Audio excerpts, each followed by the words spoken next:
Two helicopter pilots flying over Louisville, Kentucky are confronted with a strange glowing object. When it came back in our sight, that's when it shot the 3 fireballs out.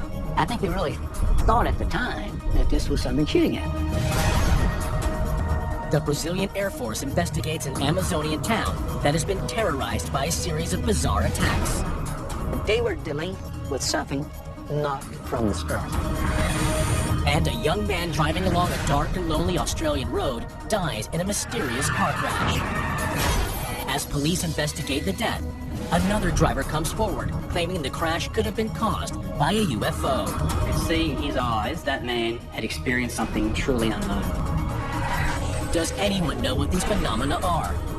And do our governments know more than they ever reveal to us? The answers may lie in these fascinating stories of UFO conspiracies.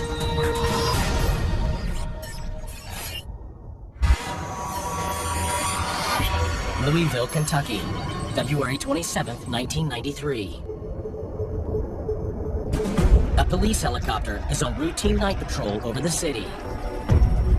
On board are officers Kenny Downs and Kenny Graham. Graham is a seasoned pilot with 11 years experience on the force. We had been up for about an hour, and we were landing back at our heliport where we took the helicopter, and a call came out of a possible break-in at a location roughly 3 miles from where we were. So we started in the direction of the call, and when we got near, an officer in one of the cars canceled, said it was not a break-in. But at that point, Kenny saw a light. Brought the helicopter to a hover, and we were looking straight at it. And it came up, looked like it came out of a tree line and just came right up towards the helicopter, and it stopped. It seemed to be sort of an egg-shaped glow. But as we looked at it further, the glow was inside this sort of transparent encasement. We got the feeling that it was trying to figure out what we were at the same time we were trying to figure out what it was. I didn't know what it was going to do or what it was capable of. I just wanted to keep clear of it, but keep it in sight. And I said, I'm going to get on the radio and I'm going to call for some cars to come over here and you know, hopefully they'll see the same thing we are. And so I did. Jefferson County Police Officer Joe Smolenski takes the call. Within moments, he too is tracking the same mysterious object. But up in the skies, the light doesn't stay visible for much longer. And then all of a sudden, it just took off up and out, and it went very high and very fast. And we were flying along and then trying to see where it went, and then Kenny all of a sudden yelled out, "Kenny, it's chasing us, it's chasing us." That's when it started circling. And it kind of circled us a couple times. And then after it circled a couple times, it stopped again in front of the helicopter. And then when it came back in our sight the second time, that's when it shot the 3 fireballs out. And it shot out 3 fireballs, just like you would see on Star Trek with their photon torpedoes. And as it did that, our bank left. 500 feet beneath Graham's helicopter, Officer Joe Smolenski has parked his patrol car in a quiet industrial neighborhood. He too reports witnessing the fireball attack.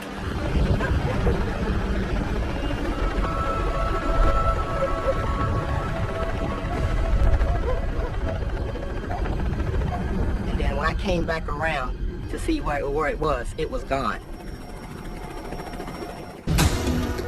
The pilot's encounter lasts no more than a few minutes, but both officers are shaken by the experience. We both looked at each other and we both looked like we had just ran a marathon. And we were kind of excited. We went in, we thought about it. We sat down and talked to each other about it for a few minutes. And we thought, well, we better call our boss. We were on the ground and we were just now at this point, what was it? What was it? And we tried to think of anything that it could have been. As police officers, the two men feel it is their duty to talk publicly about what they saw. But the scale of the media interest takes them by surprise. I believe in this earth and people, and anything is possible. That's all I can say. I'm not saying it wasn't man-made. You know, I'm just no comment. I know it was traveling at speeds I've never seen before. I personally did not want to talk to the press, but at the same time, we're police officers and we have to tell what we see. We can't hide anything from the public. I took some ridicule from fellow officers and some people that were not police officers. When it came out in the news, they told me I was crazy because people are going to think I'm crazy, but I saw what I saw, and I'm very proud of, you know, being me and able to say, okay, this is what I saw, and standing by what I saw.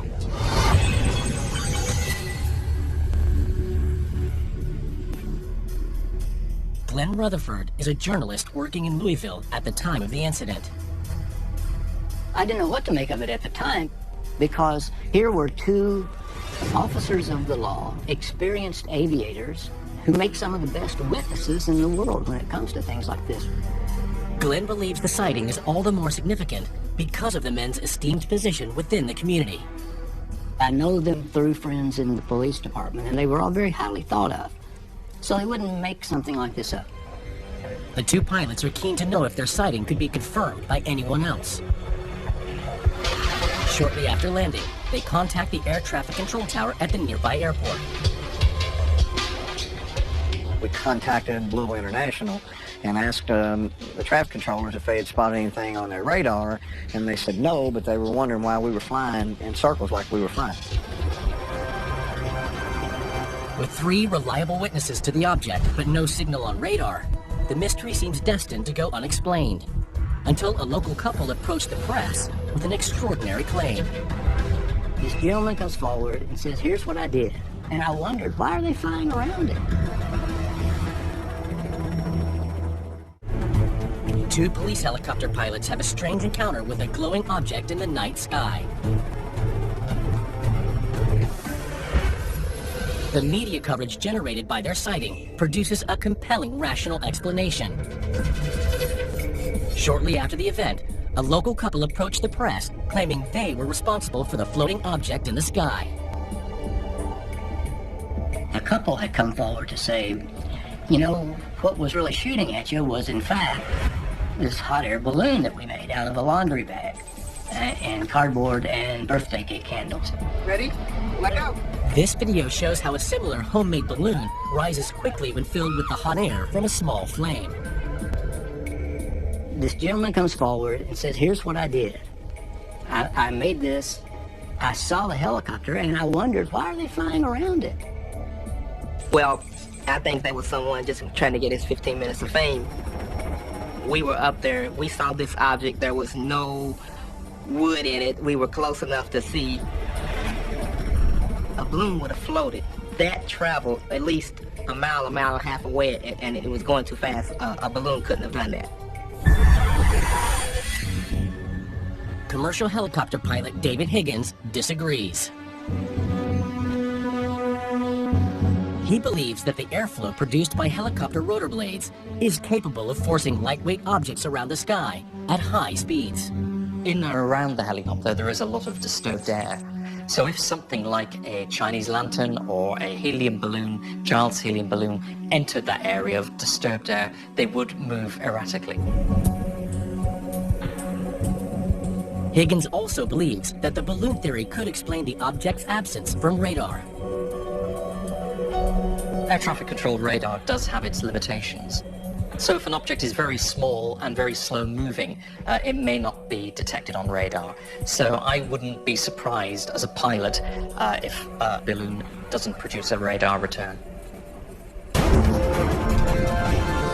And what of the fireballs that were observed shooting out? Not just by the 2 pilots, but also by Officer Smolensky on the ground. Glenn Rutherford thinks there's a simple explanation. One of them said, he's shooting at me. And I think it's because the falling parts of burning paper and whatnot coming off of the hot air balloon may well have looked like projectiles being fired at the helicopter. And it's easy to see how it can happen, because when you're in the air, that added dimension is confusing for people. But the 2 pilots are adamant that whatever fired at them that night remains unexplained. There's no way that this could be a balloon that somebody was flying. No way possible. I don't see how it could have shot 3 fireballs out. The biggest thing that I have is I'd like to know what explanation there is, if there is one. When the projectiles were fired, it was like I said, it was something like off of Star Trek. Only thing I can say is that, you know, we saw it. I don't think we'll ever get to the bottom of this one. But for Glenn Rutherford, the evidence for a homemade balloon is overwhelming, and he considers the case closed. Problem with the phenomena, with this whole study of UFO events, to me, is that so many of these people want so desperately for this to be real to them that they'll discount evidence that's obvious.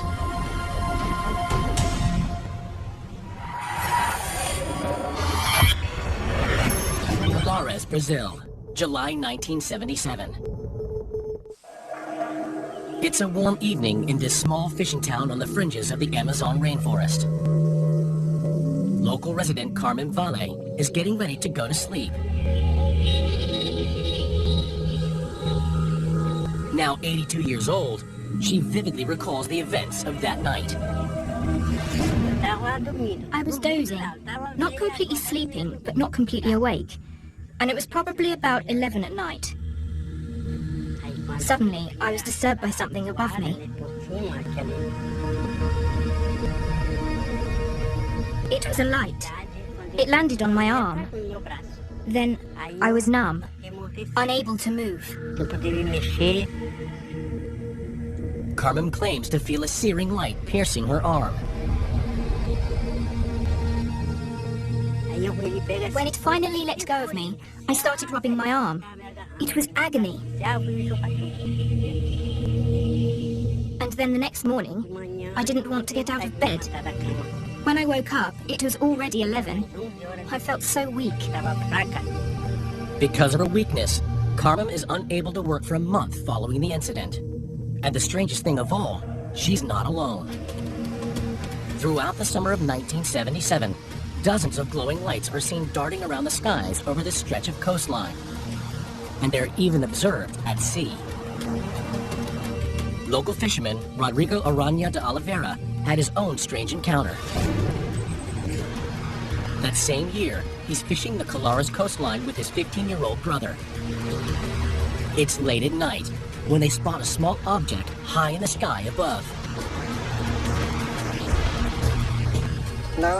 At that moment, it focused its light on us, right onto our boat. Everything seemed to be a deep red, like burgundy. Then my brother panicked. He wanted to jump into the water. I said, "Easy, brother. Easy, brother." I was trying to calm him down. As it stayed focused on us, it felt so powerful. My brother calmed down. Everything seemed to happen so fast. Afterwards, he started to feel unwell and fell ill. Rodrigo's brother survives the encounter, but the story is far from over. Soon, other witnesses come forward, this time bearing strange, unexplained scars. Usually there were 2 little holes or parallel puncture marks on either side of the body. In 1977, reports of UFO sightings spread through the Brazilian town of Colares. Often, people report being struck by a sharp, powerful light. This is followed by a biting sensation, which drains them of energy and leaves mysterious marks on the skin. It soon earns a gruesome nickname, Chupa Chupa, meaning the sucker. I felt all sorts of emotions. Fear, despair, because these things were attacking the people, and it was happening everywhere. It was a disaster for Colares.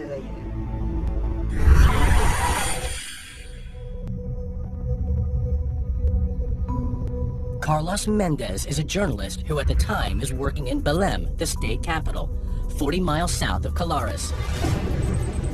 That year, the terrified people of Colares reach out for help. The residents contacted the newspaper and told me what was happening there and that I needed to go. So I did. Mendez is shocked to find a community in chaos. The people were in a charged, emotional state. They were distressed and confused. Perplexidade, de confusão. Bonfires are lit along the seafront, and locals create a cacophony of noise in an attempt to ward off the Chupa Chupa.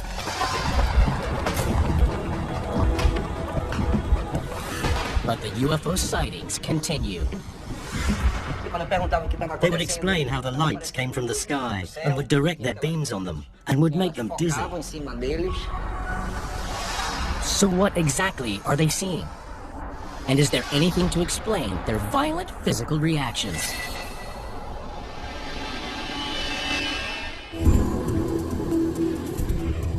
Dr. Robert Bartholomew is a sociologist who has studied the Colares story. He believes that the reason so many people were affected can be explained by a phenomenon known as mass hysteria. Mass hysteria is the rapid spread of illness signs and symptoms for which there is no identifiable cause. Mass hysteria is actually when people become physically ill. Bartholomew points out that the most significant element in such cases is word of mouth. If I give someone a drink of water and suddenly someone comes into the room and says, oh, there's poison in it, they might actually vomit and get physically sick, but there's nothing wrong with them. So it's the rapid spread of illness like that among a group, and it's usually spread by a belief. But what of the injuries? Can hysteria really account for the burns and strange marks on the victims? Dr. Valaide Carvalho has first-hand experience of the injuries in Colares. In 1977, she sees more than 80 patients, all suffering burn marks, nausea, and weakness. I was intrigued. Why were all the stories the same? Even when they were attacked in places far from one another. And one recurring injury fascinates Dr. Carvalho. Usually, there were two little holes or parallel puncture marks, and they could be either on the neck or on the chest, on either side of the body. They were accompanied by dermatological burns. One theory suggests a more earthly cause of the scars. The Amazon basin has nearly 150 different species of bat, 3 of which are infamous vampire bats. Vampire bats are prolific feeders, and their natural source of blood comes from small mammals and birds. But in some rare cases, they've been known to tackle larger prey. Ecologist Leonardo Trevelin explains how this can happen. In the interior of the Amazon forest, the populations live in houses that are not so protected, they sleep in hammocks, so this may make it easy for the bats. But Trevelin finds little in the accounts of the Colares attacks that indicates typical bat behavior. Human encounter with blood-feeding bats. This is not frequent, it doesn't happen a lot in big numbers, so that sounds kind of strange to me. But the situation in Colares is about to take an even stranger turn. When the locals' reports reach the Brazilian Air Force, a team of investigators are dispatched to stake out the sleepy corner of the Amazon.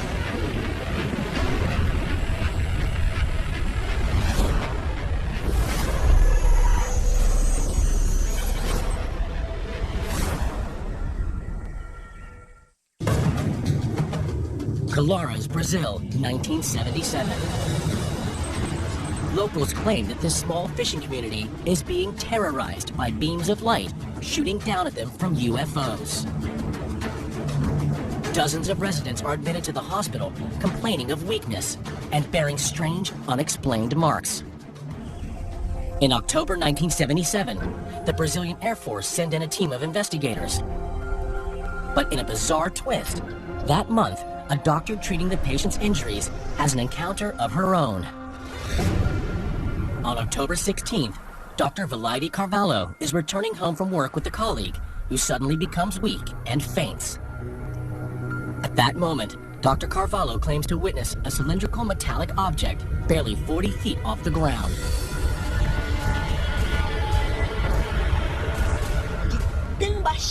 It was so low that I could see the color of the metal.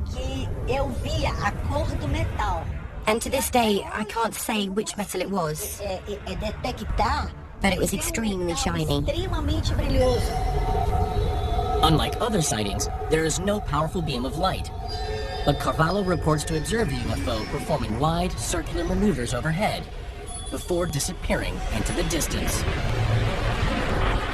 For the doctor, it's further proof that her patients are telling the truth. But when she reports her sighting, Air Force investigators show little sympathy. They told me not to talk anymore, and that if I said that people were being attacked by unidentified flying objects, I could be arrested or kidnapped.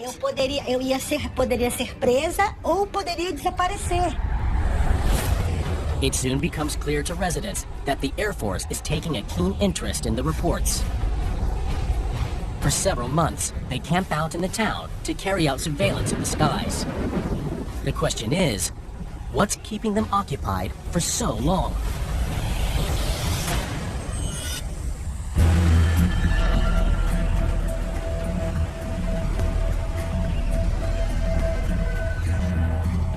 UFO researcher H.A. Javard has studied the Colares case.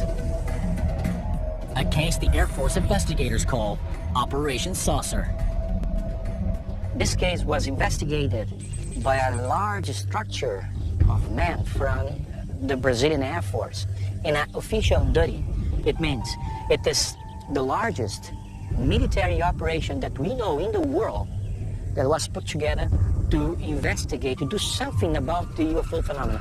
And even more mysterious, in January 1978, Operation Saucer is abruptly brought to a halt. The Air Force leaves town, no results are released, and the locals' reports seem destined to be buried forever. Since the mid-1980s, H.A. has been trying to uncover the truth about the investigation. And we put together a campaign that gathered 70,000 signatures, asking the government to come clean about it, to release its files. They were all old files anyway. Then, in 1997, a breakthrough. Urenge Holanda Lima, the captain in charge of Operation Saucer, agrees to a filmed interview with AJ. He confirms what many locals had suspected all along. Members of the Air Force had also seen the UFOs. After a month, these things appeared right above our team. They were right above us, as if they knew what we were doing. And he gave me very much detailed information of what went on in the previous years of the Operation Saucer, during all the 4 months of Operation Saucer, and after that. During that 4 months period of time, they had the opportunity to film over 16 hours of footage of these objects, sometimes coming from the water, sometimes come from the air, sometimes several of them all together in space, coming close. And they made over 500 pictures of this. They were all classified, of course.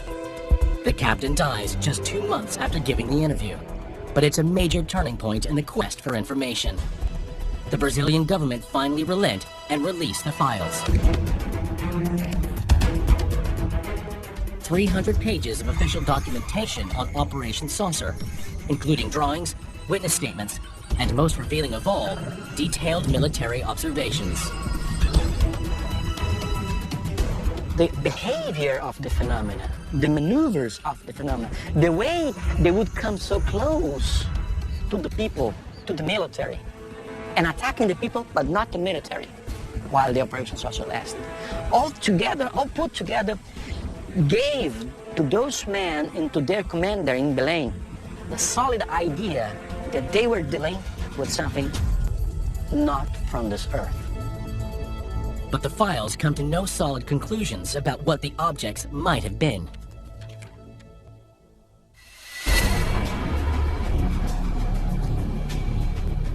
Professor Carolyn Crawford is an astronomer at the University of Cambridge. She believes mass sightings of streaking lights in the sky can often be easily explained. A meteor is a lump of space rock that's burning up in our atmosphere, and there are certainly things about this sighting that are reminiscent of a meteor shower. The idea of the beams of light matches quite well the streaks of light that are left after the passage of a meteor through the sky.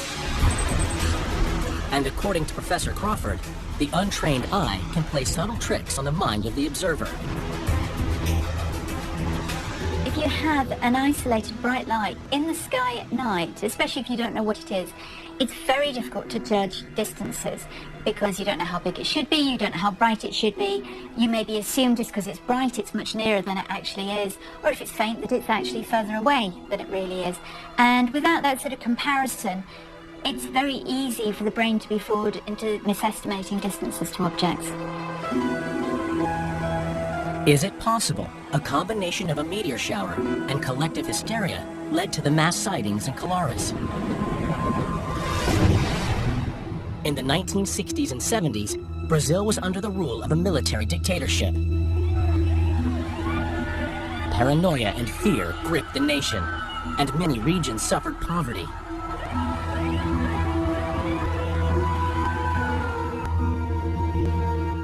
Psychologist Dr. Susan Clancy believes the political climate is important in the Colares case.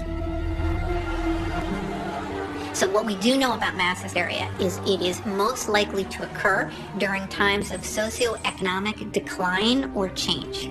So if you've got a situation when a community is under extreme conditions of poverty or war, you're going to be more likely to see this type of thing happen. Psychologists think it's like some sort of unconscious manifestation of distress. Like because they feel so powerless, they can't address the real issues, it's coming out in this sort of type of event.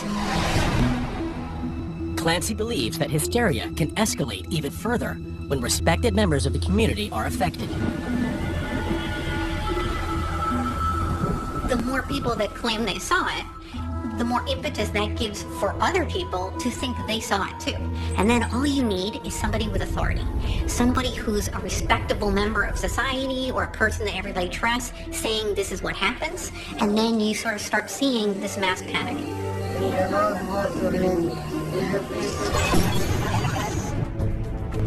The key to solving the riddle of the Colares UFOs could lie in the photographs and films of the objects taken by the military. But when the files are declassified in 2005, the films are conspicuous by their absence. So where are they? There are approximately 1,300 pages about Operation Saucer. So far, only about 300 have been disclosed. Why didn't they release the remaining 1,000? Why didn't they release the 30-plus hours of footage? Why didn't they release all of the photographs? The Colares UFO enigma may only be cracked if the tapes and the rest of the files are released. Until then, A.J. Javard will continue digging for the truth. The population, the society has the right to know this information, as well as us UFO researchers, because after all, we are society as well. And we are very interested in knowing what the government is still hiding about it. We don't want only the tip of the iceberg, we want the entire iceberg.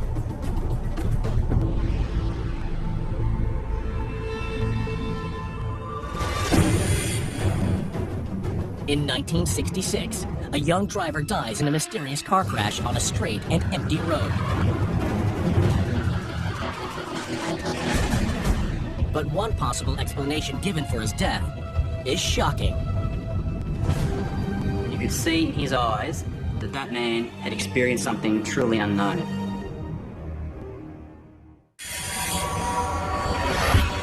Victoria, Australia, April 7th, 1966.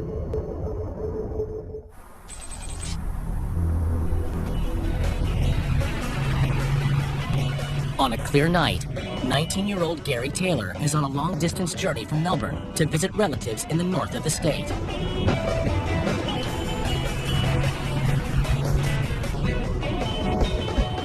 He's been on the road for more than 6 hours when he reaches a straight, empty stretch of road in central Victoria.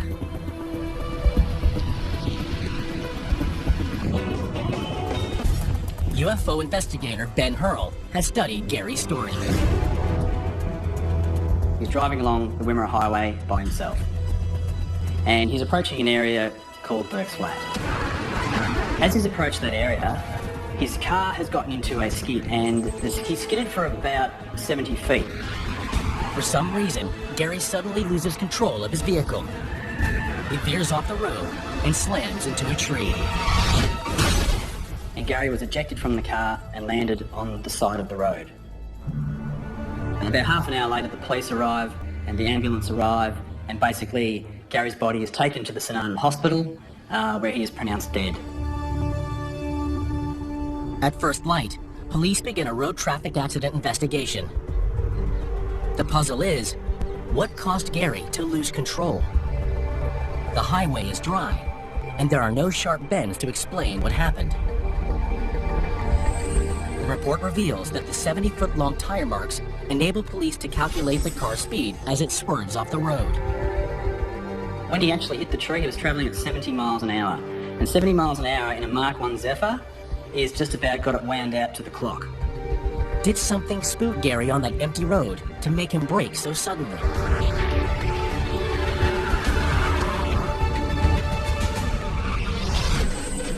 With no witnesses, the investigation draws a blank.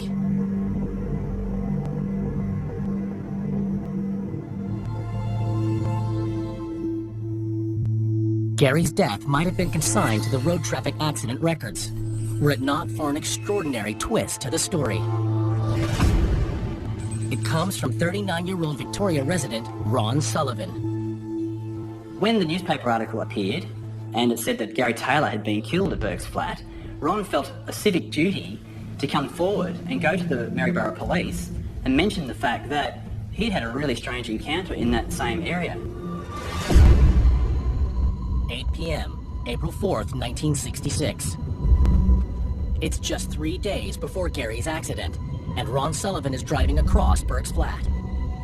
In the fields ahead, and off to the side of the road, he spots a light. Actually, I thought it was the back line of a tractor, but didn't take much notice.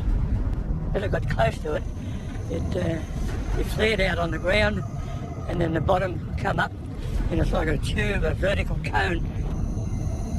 The cone-shaped light appears to sit on the ground. The light was contained. It was a very strange light. It never let off shadows or anything. It was like just a vertical ice cream cone. And I thought, holy moly, what in the hell's going on here? Seconds later, the phenomenon performs an extraordinary maneuver. It went as fast as the speed of light straight up in the sky. And I thought, what's going on? Ron is shaken by the encounter, but thinks nothing more of it until he learns about Gary's death on Burke's flat. He had a friend called Hugh Hunter, who worked for the Maryborough Advertiser. He was a reporter, and Hugh was very interested in the actual event. So they both agreed that they would go back to the site. 4 days after his UFO encounter, Ron and his friend Hugh find a strange circular imprint in the soil of the paddock. It's in the exact same spot he believes he saw the UFO, and barely 60 feet from the tree where Gary Taylor crashed. But is there really a connection between this extraordinary series of events?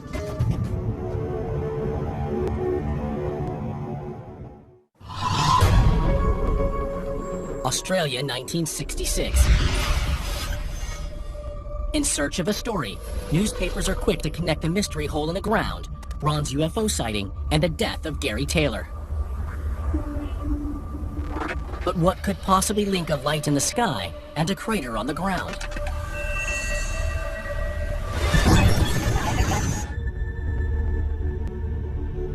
Professor Carolyn Crawford offers one possible explanation.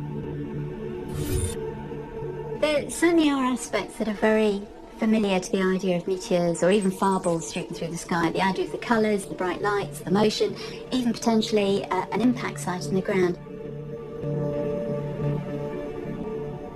But for astronomer Nigel Henbest, something about the meteor theory doesn't add up. The eyewitness report doesn't say that it moved across the sky. It talks about a bright light in a field. It looks as if it was on a tractor. That doesn't sound like something moving at a high speed if you thought it was a tractor. And the photographs I've seen of the hole in the ground doesn't look like a meteor crater. Instead, Henbest sees another potential answer. And for me, what's interesting is that the planet Jupiter, the second brightest planet, was brilliant that night, quite low down, close to the horizon. If you saw Jupiter on the horizon, you might well judge it to be in the field next to you if you didn't know any better. So the light in the sky could have been Jupiter. But at the Australian National University, Dr. Alice Gorman sees a third possibility. She sees striking similarities between Ron's encounter and a strange Australian weather phenomenon. I think this is the case of the classic min-min lights. The min-min lights are a light phenomenon which was originally identified by Aboriginal people, and they're lights which appear to come close and then move far away. They're close to the horizon, and they can be quite frightening when people aren't expecting them. Chef, I'm really scared. Dad, no, we have to keep driving. We're not stopping. The min-min lights have been reported in Australia for centuries. They are said to be hovering orbs of light that appear at night. This rare footage, shot in Queensland in 2013, shows one family's eerie encounter. It went up in the sky. Scientists think this bizarre phenomenon is created by light from a source many miles away, being refracted through the atmosphere and appearing as a mirage in a new and unlikely place. Sometimes called a superior mirage, it's caused by an extreme temperature switch in the air. Professor Randy Cerveni is a meteorologist at Arizona State University. One of the most plausible explanations that I can see for the Burke's Flat situation is that idea of a temperature inversion. Temperature inversions are where we have two different layers of the atmosphere with different temperatures. So that when you're driving across a desert, for example, and you see a mirage of water, that's usually due to a temperature inversion that has taken place. Temperature inversions occur when a layer of cold, dense air becomes trapped at ground level beneath a layer of warmer air. Common in deserts, they also appear at sea or on vast stretches of wide, flat land. And they can refract normal light rays into spectacular, hovering illusions. As light goes down through two different layers of air that have different temperatures, it's going to be refracted in different ways. And in fact, in some cases, actually totally separated from the horizon and make it kind of floating in sky, what we call a superior mirage. In the daytime, mirages can be mesmerizing.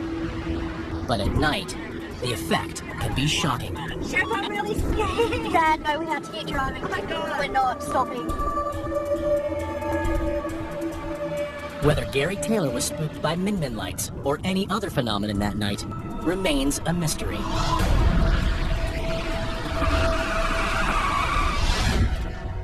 Ben Hurl suspects there may be more down-to-earth explanations for Gary's crash. He could have easily been avoiding a kangaroo, a rabbit, a fox, or any other number of nighttime creatures. It's unknown how much nighttime driving experience he actually had. These are the factors that sort of, I think, are around the accident, and it's, any one of them is arguably possible. Sadly, these are questions for which we may never find answers. But for Ron Sullivan, the thing he saw on Burke's Flat that night and the memories of what happened to Gary have haunted him ever since. I do not know exactly what I saw, but all I know it was something out of this world. I never believed in UFOs or anything in those days. It was all too hard. But lately, over the last few years, I often thought, what the heck was that?